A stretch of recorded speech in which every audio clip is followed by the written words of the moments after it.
Bueno, hola, bueno, primeramente saludarlos con total humildad, con total ignorancia en todo esto, en lo que me estoy adentrando. Eh, Primeramente presentarme, mi nombre es Federico Ramos. Eh, Quiero comenzar a hacer esto por varias razones que primeramente porque quiero expresar a Cristo de algún modo, desde donde me toca siempre. Eh, y bueno, ahora estoy en un contexto en el que por ahí estoy un poco restringido, pero a su vez también tengo mucho tiempo a solas y malos fines de semana como hoy. Esto lo estoy haciendo hoy un sábado. Y, y bueno, me puse a pensar de que por ahí yo consumo muchas redes sociales, eh, consumo mucho YouTube, muchas reacciones, mucho contenido cristiano y no cristiano también, obviamente no yéndome, siempre quitando todo lo que por ahí no edifica, eh, pero, pero bueno, me puse a pensar y me dije, bueno, ¿qué me impide a mí poder expresar, ocupar un pequeño espacio en todo en este mundo de las redes sociales y sin esperar nada igualmente? Yo, bueno, ahora estoy descansando un poco en el trabajo y quería aprovechar para hacerlo ahora acá, que estoy un poco más tranquilo. La verdad es que eh, iba a leer un libro y después eh, quería compartirlo. Es más, el título va a llevar el nombre del libro y bueno, mientras lo estaba leyendo, dije, quiero que sea un video reacción a este libro que creo que me puede enriquecer mucho y puede enriquecer mucho a los hermanos. El libro se llama El legado de Jesús. Es del hermano Jorge Mitián, un hermano que ha sido de mucha bendición para mi vida y creo que para la vida de muchísima gente, de muchísima gente. Bueno, acá dice la última conversación con sus discípulos antes de morir. Eh, Importantísimo. Me imagino que Jesús, sabiendo eh, que iba a morir, tenía muchas cosas que ponerse a tono con sus discípulos. Eh, y bueno, creo que es muy enriquecedor lo que está acá en este pequeño libro. La verdad que lo había comenzado a leer, primero lo comencé a leer, había puesto un video grabando y después dije, no, pero todavía no repasé nada del libro y la verdad que me estaba adentrando mucho, frené el video, eh, comencé a leerlo y después cuando estaba leyendo dije, no, ¿y por qué no muestro mi reacción a todo esto? Porque estaba notando de que estaba reaccionando a cada cosa que dice. Y como no es un video reacción a otro contenido de alguien más, eh, por ahí me gusta ver video reacción de cantantes o de predicadores, cosas así. Y bueno, video reacción a un libro puede ser también algo ocupado, algo ocupadísimo. Bueno, es bastante enriquecedor lo que pude leer. Los invito a que no quiero leer todo el principio, tiene obviamente todo el prólogo, la introducción, un par de hojas, y bueno, después llega a capítulo 1, calidad, ejemplo les he dado. Se llama y va a estar citando lo que es el Evangelio según San Juan, capítulo 13. calidad del ejemplo le es dado. Juan 13, del 1 al 17. Bueno, comenzamos.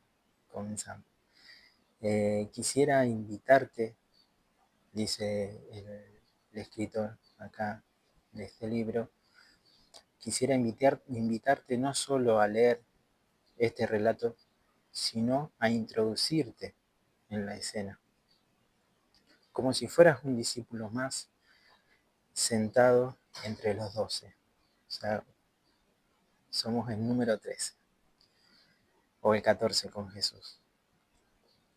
Imagina aquel momento y haz de ello una experiencia viva con Jesús. Creo que muchos de nosotros hemos imaginado esta escena, no solamente en esta escena, sino en muchas de lo que hemos leído los evangelios de Jesús. Empieza, dice, antes de la fiesta de la Pascua, sabiendo Jesús que había llegado su hora para pasar de este mundo al Padre. Interesante. Ya de entrada, ya la palabra del Señor ya me hace reflexionar cosas. Como había amado a los suyos que estaban en el mundo, los amó hasta el fin.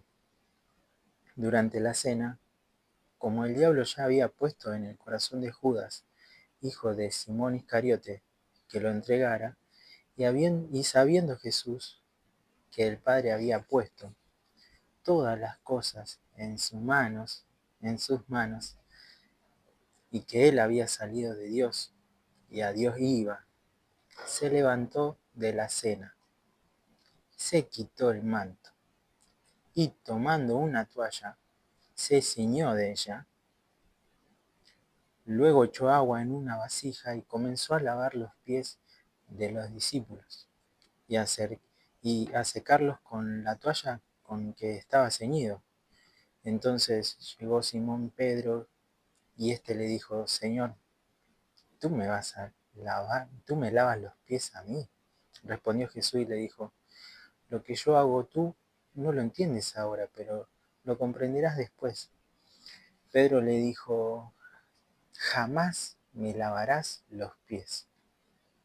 Jesús le respondió, si no te lavo, no tienes parte conmigo. Le dijo Simón Pedro, Señor, entonces no solo mis pies, sino también las manos y la cabeza. De Simón Pedro, tremendo el hermano, le dijo Jesús, qué paciencia Jesús con nosotros, con nosotros.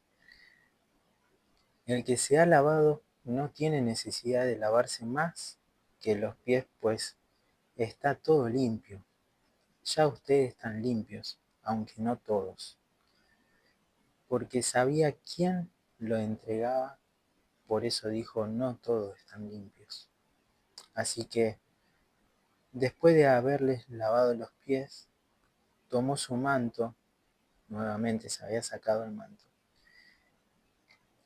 para agarrar la toalla. Tomó su manto, se volvió a sentar en la mesa y les dijo, ¿entienden lo que he hecho?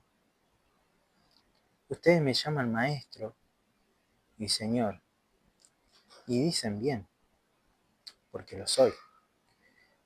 Pues bien, si yo, el señor y el maestro, lavé sus pies, también ustedes deben lavarse los pies los unos a los otros. Porque, y acá está en negrita, ejemplo les he dado. ¿Para qué? Así como yo se los hice, ustedes también lo hagan. De cierto les digo que el siervo no es mayor que su señor, ni tampoco el apóstol es mayor que el que lo envió. Si saben estas cosas, bienaventurados son si las hacen. Eh, Tremendo. Antes de leer los comentarios de acá, de lo que dice el escritor Jorge Mitian, qué tremendo, cómo cómo Jesús o sea, primero nos pidió acá el escritor que nos adentremos en eso. Y yo me adentro, tengo mucha imaginación y yo ver toda esa situación. Y creo que no nos podemos adentrar mucho porque no tenemos mucho contexto cultural de lo que era que suceda eso. Yo creo que habrán estado impactados de algún modo porque con Jesús era todo así. Eh, Así que bueno, vamos a seguir. Jesús, ante el asombro y la incomodidad de sus discípulos, se levanta de la mesa, se ciñe la toalla y lava los pies de sus discípulos. Punto. Consideremos primero el aspecto cultural del lavamiento de pies. Lavarse las manos antes de comer y también los pies era una costumbre muy antigua, por las siguientes razones. Las mesas eran bajas y los comensales no se sentaban en sillas, como las de hoy, sino sobre almohadones.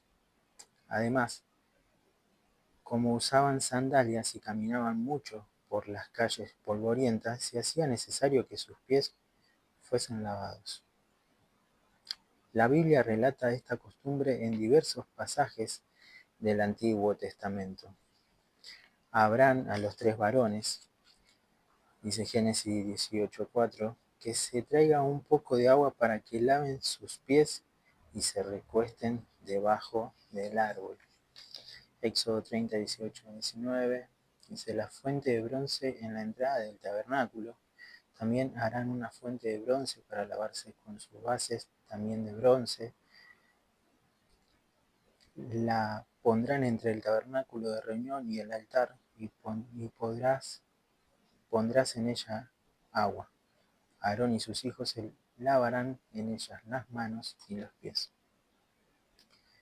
En el tiempo de Jesús se había introducido una variante a esa costumbre. Las familias ricas tenían esclavos y uno de ellos era el encargado de lavar los pies a las visitas antes de sentarse a la mesa a comer. Después un título dice la cultura del reino, lo que tanto predicaba Cristo. La cultura del reino. El día que Jesús se reúne con sus discípulos a cenar, evidentemente el esclavo encargado de lavar los pies no estaba. Jesús rompe con la cultura de la época y realiza un acto revolucionario. Instaura la cultura del reino. Se levanta de la mesa, se quita su capa, se ciñe la toalla, toma la vasija de agua y ante el estupor de sus discípulos se arrodilla delante de cada uno de ellos y les lava los pies. Cuando termina, vuelve a la mesa y les dice: ¿entienden ustedes lo que acabo de hacer?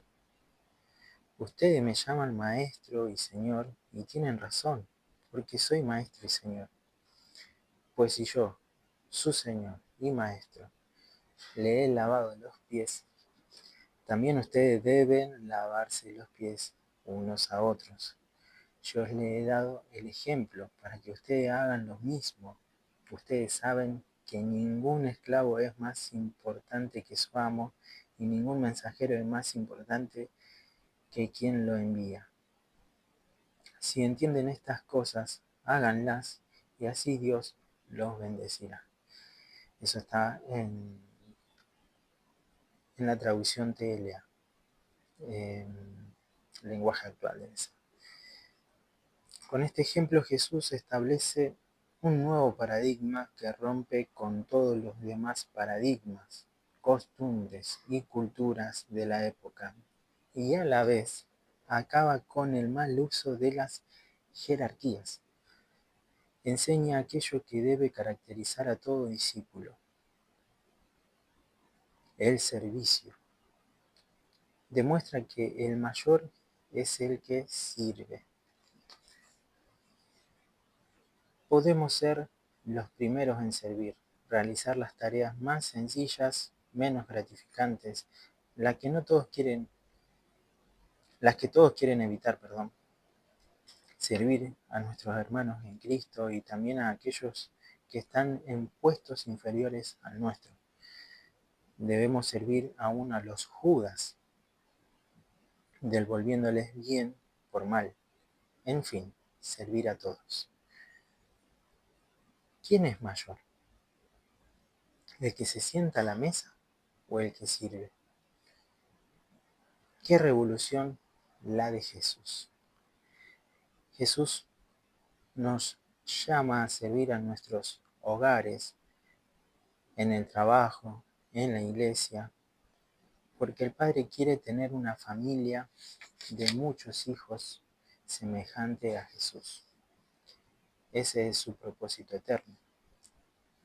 De hecho, eh, dicho sea de paso, eh, ese lema lo tenemos bueno, en nuestras congregaciones, que Dios quiere una familia de muchos hijos semejante a Jesús. Es una gran verdad que le fue revelada a nuestro hermano mayor y bueno, si saben estas cosas, bienaventurados sois si las hacen. Jesús como dijimos en principio, la última conversación con sus discípulos antes de morir, creo que antes se sienta, yo creo que un rato a meditar, obviamente siempre meditando en el Señor, todo, meditando él mismo en su papá, en su relación, su Espíritu Santo, siempre tan unido entre ellos y meditando en el momento en el que ya llegaba ese día en el que a causa del pecado iba a tener que beber de esa copa que jamás vamos a entender nosotros humanamente, pensando lo terrible que fue para Cristo, para Dios, esa separación momentánea por a causa de Él llevar todos nuestros pecados en la cruz. Y luego eso fue lo que también le trajo esa victoria a Él y a todos nosotros que lo seguimos a Él. Cristianismo básico para algunos. No solamente estaba pensando en Él, Cristo, estaba pensando en sus discípulos, en, en qué iba a hacer, cómo iban a ser sus discípulos, qué le habrá faltado por enseñar de todo lo que ya le había enseñado, ya había dicho cosas semejantes a esto. Pero esta vez se fue y aprovechó un escalón más, Cristo, en no dejar dudas de lo que él ya predicaba, en hacer el bien a todos, en poner la otra mejilla, en amar a todos, no solamente a los que te aman, sino a tus enemigos, en servirles a todos, porque Cristo también se lo hizo a Judas, sabiendo de que él lo iba a entregar, que ya estaba hecho el que Judas lo iba a traicionar, y aún así Cristo dice, ejemplo es dado. No deja ningún tipo de dudas, ni de sombras, ni de nada, con respecto a lo que él predicaba, terminó haciendo lo que tenía que hacer.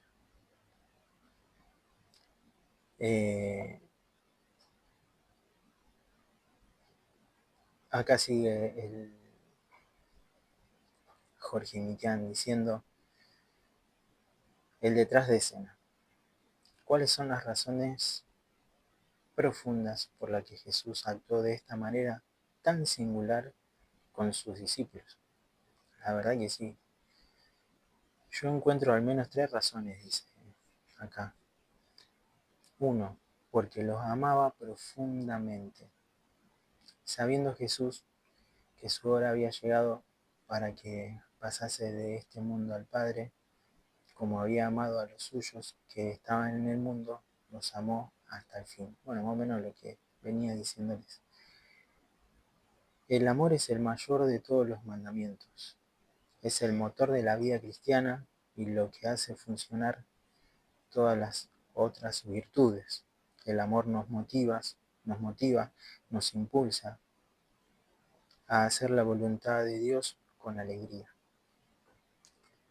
El versículo 1 termina diciendo, los amó hasta el fin. Se trata de un amor como el del primer día. Es un amor inalterable y que ama hasta las últimas consecuencias. Sabiendo Jesús que su hora había llegado, dice, quizás Jesús sintió cierta nostalgia porque en pocos días ya no estaría más con ellos. Eso mismo venía pensando yo. ¿Cómo actuarías con las personas más cercanas si supieras que solo te quedan 24 horas? ¿Cómo actuaríamos? Eso mismo pensaba yo. Jesús se habrá sentado y habrá dicho, me quedan estas últimas horas, ¿cómo hago para disfrutarlo con mis hermanos, mis discípulos, mis hijitos, estos años que pasé con ellos? ¿Cómo hago? ¿Qué es lo más importante que tengo para darles? Sigue diciendo, amar es pensar en el otro, ingeniarte para suplir sus necesidades. Es lavarle los pies, servirlo, ponerte el delantal de sirviente. El amor lava al hermano. Amén. El que no ama lo ensucia con críticas, con chismes, calumnias, ofensas. El que ama se interesa por el otro. El que no ama lo ignora, se esconde del necesitado. Bueno, justo me interrumpieron un poquito, pero estamos bien. Ahí estamos bien.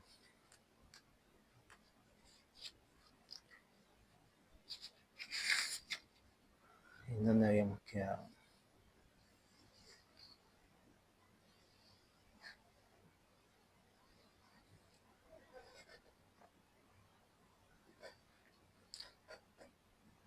El que no ama lo ignora, se esconde del necesitado.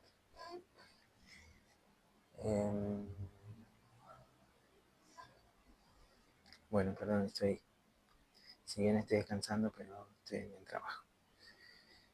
Jesús concluye el capítulo 13 diciéndoles, un mandamiento nuevo les doy, que se amen los unos a los otros, como los he amado. Ámense también ustedes los unos a los otros. Mirá si no tenemos que amar. En esto conocerán todos que son mis discípulos, si tienen amor los unos por los otros. Amén. 34 y 35 versículos. La razón número 2 por la que nos dijo acá el hermano, que son 3 razones. La 2 es, sabiendo Jesús que el Padre había puesto todas las cosas en sus manos y que él había salido de Dios y a Dios iba, o sea, Jesús ya sabía y ya tenía todo en sus manos, ya estaba todo. Pero obviamente tenía que beber de la copa de morir por nosotros. Tremenda obra, tremenda obra. Dice, se levantó de la cena sabiendo esto, o sea, se levantó de la cena diciendo esto. No tiene comparación la gloria mayor que hay y que estos chiquititos no entiendan lo que verdaderamente es servir. Y les voy a dar ejemplo, dijo.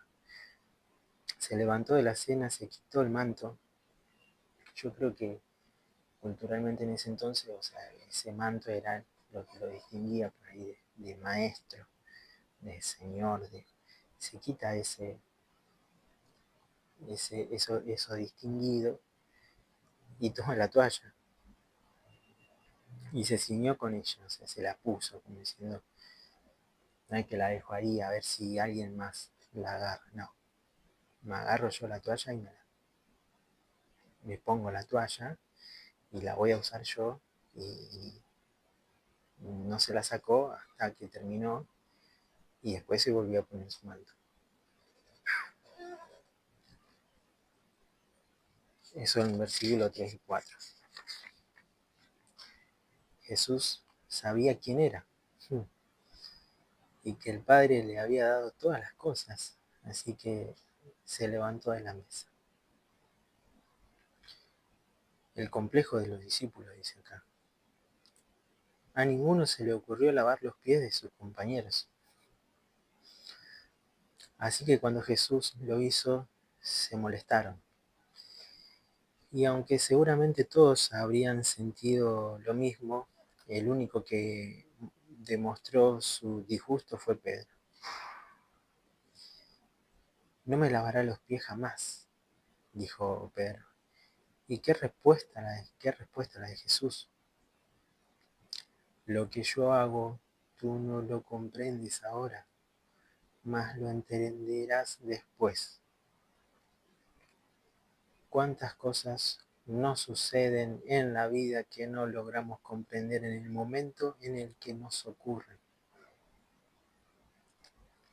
Seguramente Pedro lo habrá comprendido cuando se fue lleno del Espíritu Santo. Allí tuvo una visión completa de lo que significa seguir a Cristo y se convirtió en un servidor de sus hermanos hasta el fin de sus días. Y número 3, porque no permitió que su estado de ánimo paralizara su servicio. O sea, claro, Jesús sabía que Judas lo iba a entregar. El que come pan conmigo levantó contra mí su talón. Versículo 18, eso dice. Jesús se conmovió en espíritu y testificó diciendo, de cierto les digo que uno de ustedes me va a entregar. Versículo 21. Estaba muy triste, al punto de que su espíritu se conmovió y declaró ante todos que uno de ellos lo entregaría. Como que Cristo ya en un momento, si bien puntualmente sabía Cristo todo lo que decía y todo lo que hacía, estaba todo muy detallado, Él es Dios. Pero llegó un punto en el que Él tenía que decirlo, porque obviamente todo sale a luz. Jesús siempre fue muy claro. Y no aguantó más y lo tuvo que decir. ¿Cuántas veces nuestro estado de ánimo paraliza nuestro servicio? Sí, lo sabré. Debemos aprender a superar cualquier incomodidad, priorizar la necesidad de los demás y no nuestros sentimientos. En los momentos difíciles debemos seguir adelante con nuestra misión y con el ministerio. Me has acordado un testimonio de mi pastor que siempre que tiene oportunidad nos los cuenta, ha atravesado cosas muy fuertes y bueno, me hizo acordar. Bueno, y cada uno de nosotros podemos decir también las cosas que hemos atravesado y hemos seguido por su misericordia adelante. Pero bueno, Cristo estando al frente de todo esto, al frente de la misión más importante de la humanidad, es otra cosa. Y un pastor o un líder, alguien que lleva adelante toda una obra también es otra cosa. Yo no soy pastor, un referente. Me gusta servir, pero bueno, es difícil negarse. de esa manera. El que al viento observa no sembrará, y el que mira a las nubes no cegará. Eclesiastés 11:4. No permitamos que nuestro estado de ánimo nos paralice. Trabajemos y sirvamos tanto en los días difíciles como en los fáciles, cuando llueve o cuando sale el sol, a las personas amables y a las difíciles de soportar. Sigamos el ejemplo de Jesús. La vida cristiana no consiste en imitar a Cristo, sino permitir que Cristo viva su vida en nosotros. Ya no vivo yo, más Cristo vive en mí. Gálatas 2:20. Jesús nos reveló el mayor anhelo del Padre, tener una comunidad de discípulos parecidos a Jesús. Amén, hermano. Espero que no se haya extendido mucho el video. Bueno, vamos a seguir leyendo los demás capítulos. Son 4 capítulos, no son muchos. Y que esto nos pueda ser de bendición, tanto para mí, que todavía no leí el libro, sino que también para ustedes, que podamos negarnos, que podamos comprender que en este camino no todo es hermoso. A su vez también no ponernos del modo de víctima, de decir, ay, este camino, no, la vida en Cristo es hermosa, podemos disfrutar, por lo menos también me pongo a pensar de este lado del mundo, porque en otro lado, en otras partes, ser cristiano no está nada fácil. Pero por lo menos en este lado del mundo que podemos salir a predicar, expresarnos, confesar nuestra fe y no ser censurados o ser perseguidos o incluso asesinados. Que podamos verdaderamente hacer que ese Cristo viva en nosotros. Ya no vivo yo, más Cristo vive. Que podamos aprender este legado que Cristo nos dejó, que podamos negarnos, aun cuando estén esos Judas en medio. Venía yo todo estos días meditando de que lamentablemente a veces nos duele cuando esas personas en el que uno le dedica tiempo o uno le deposita cosas en el Señor, uno va con toda la esperanza y después resulta ser que termina siendo alguien que verdaderamente no conoció al Señor. Y después también están los otros, que sí, que uno ve que el Señor trabaja en ellos. Al final la obra no es nuestra, es la del Señor. Pero bueno, en este primer capítulo, primeramente darle gracias si llegaron hasta el fin de este video. Y bueno, nos veremos en la próxima. No sé qué más decir. Todo totalmente honesto esto. Hasta luego.